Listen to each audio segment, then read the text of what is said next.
Hello बच्चों, कैसे हैं आप सभी। गणित की कक्षा में एक बार फिर से आप सभी का स्वागत है। बच्चों, इस चैप्टर में हम पैटर्न के बारे में पढ़ रहे हैं।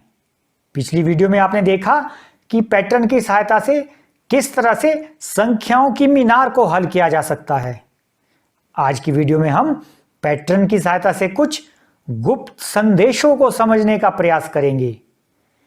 ये गुप्त संदेश क्या होते हैं, इन्हें कैसे लिखा जाता है तथा इन्हें पैटर्न की सहायता से कैसे समझा जाता है, आइए देखते हैं। बच्चों, शबलू और जग्गू खेल खेल में एक ऐसी भाषा का प्रयोग कर रहे हैं जिसे केवल शबलू और जग्गू ही समझ पा रहे हैं। शबलू ने जग्गू को कहा 16, 5, 14 और जग्गू ने उसको पेन दे दिया। उसके बाद जग्गू ने शबलू को कहा 2, 15, 15, 11। शबलू ने थोड़ी देर सोचा और उसने उसको अपनी बुक दे दी। बच्चों, ये कैसी भाषा है। बच्चों, इस भाषा के लिए शबलू और जग्गू ने एक विशेष पैटर्न बनाया है। चलिए बच्चों, उस विशेष पैटर्न को समझने का प्रयास करते हैं।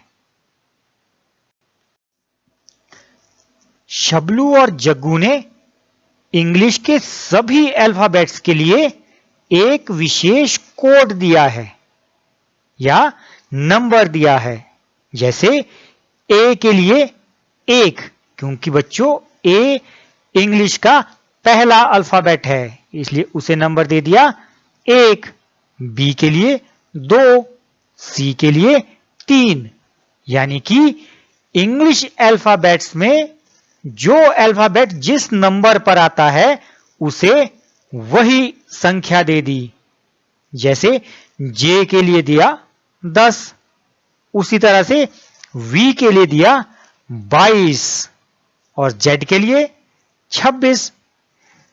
बच्चों, अब समझने का प्रयास करते हैं कि इसके द्वारा वो किस तरह से अपनी भाषा में परिवर्तन ला पाए। बच्चों, शबलू ने जग्गू को कहा था 16, 5, 14।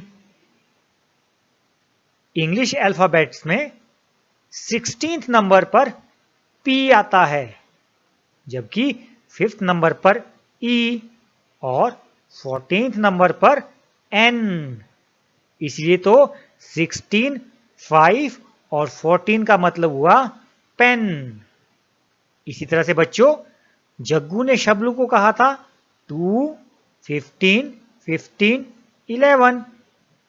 बच्चों, सेकंड नंबर पर होता है बी और 15 नंबर पर ओ, फिर से 15 नंबर पर ओ और 11th नंबर पर के, जो बन गया बुक। बच्चों, अब आप समझ गए हैं ना इनकी भाषा कैसे बनती है। बच्चों, जरा सोचो, अगर इसी तरह से गुड मॉर्निंग कहना हो तो शबलू क्या कहेगा। शबलू कहेगा जी यानी कि 7, ओ 15, फिर से ओ 15 और डी 4, उसी तरह से M 13, O 15, R 18, N 14, I 9, N 14 और जी 7। बच्चों, है ना आसान। तो गुड मॉर्निंग के लिए वो कहेंगे 7, 15, 15, 4, 13, 15, 18, 14, 9, 14, 7। बच्चों, इसी तरह से अगर उन्होंने कहना हो लेट अस डांस तो वो कहेंगे 12, 5, 20, 21, 19, 4, 1, 14, 3 और 5। बच्चों, अब आप समझ गए हैं ना इस भाषा का या इन संकेतों का प्रयोग कैसे करते हैं। तो बच्चों, अब आप समझ गए हैं ना कि शबलू और जग्गू किस तरह से अपनी इस भाषा को लिखते और समझते थे। बच्चों, गुप्त संदेशों को लिखने के एक और पैटर्न को समझने का प्रयास करते हैं। बच्चों, यहां पर शबलू और जग्गू ने नियम को बदल दिया है।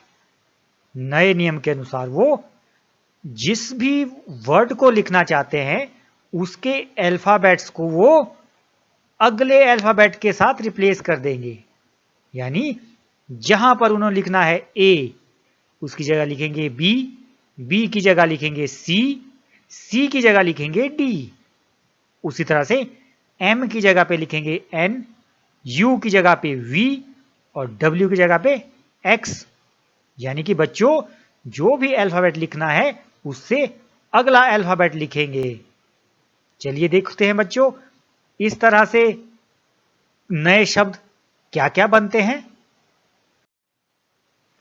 यदि हमने इस नियम के अनुसार लिखना है यस, YES, यस, तो बच्चों वो कैसा लिखा जाएगा। Y की जगह हम लिखेंगे Z और E की जगह F और S की जगह T, क्योंकि बच्चों हमें हर अल्फाबेट से अगला अल्फाबेट लिखना है। तो बच्चों YES का बन गया ZFT। इसी तरह से यदि लिखना है गुड, GOOD, गुड, उसे वो लिखेंगे G से आगे H, O से आगे P, P और E, तो ये बन जाएगा HPPE। उसी तरह से अगर पेंसिल को लिखना हो PENCIL, पेंसिल, तो वो बनेगा QFODJM। बच्चों, है ना मजेदार। बच्चों, आपने सीख लिया है कि किस तरह से इंग्लिश भाषा से शबलू और जग्गू द्वारा बनाई गई नई या कूट भाषा को लिखा जा सकता है। लेकिन अब हमें उस कूट भाषा द्वारा इंग्लिश में समझना है। यानी शबलू और जग्गू ने कुछ वर्ड्स लिखे हैं जिन्हें हमें इंग्लिश में समझना है। तो उसको समझने के लिए बच्चों हमें क्या करना है। पहले नियम था कि जब इंग्लिश से कूट भाषा की ओर जाना है तो हर एक अल्फाबेट्स को उसके अगले अल्फाबेट से रिप्लेस करना है। लेकिन बच्चों, जब हमें कूट भाषा से इंग्लिश भाषा की ओर आना है तो हमें हर एक अल्फाबेट से पिछला अल्फाबेट लिखना है। जैसे यहां पर लिखा है UXP। बच्चों जरा सोचो, ये इसे इंग्लिश में क्या कहेंगे। नियम क्या है कि जब भी कूट भाषा से इंग्लिश की ओर जाना है तो हमें उससे पिछला अल्फाबेट लिखना है।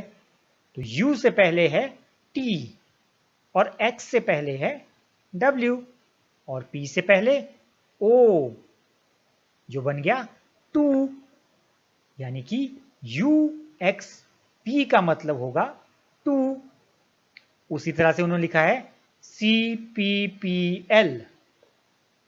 बच्चों, C से पहले B, P से पहले O, फिर P से पहले O और L से पहले K, जिसका मतलब हो गया बुक।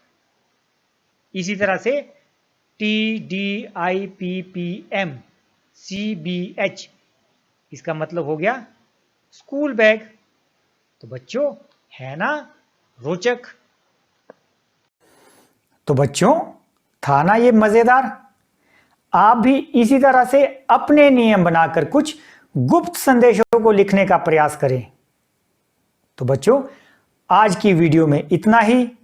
अगली वीडियो में फिर से मिलेंगे कुछ नए पैटर्न्स के साथ।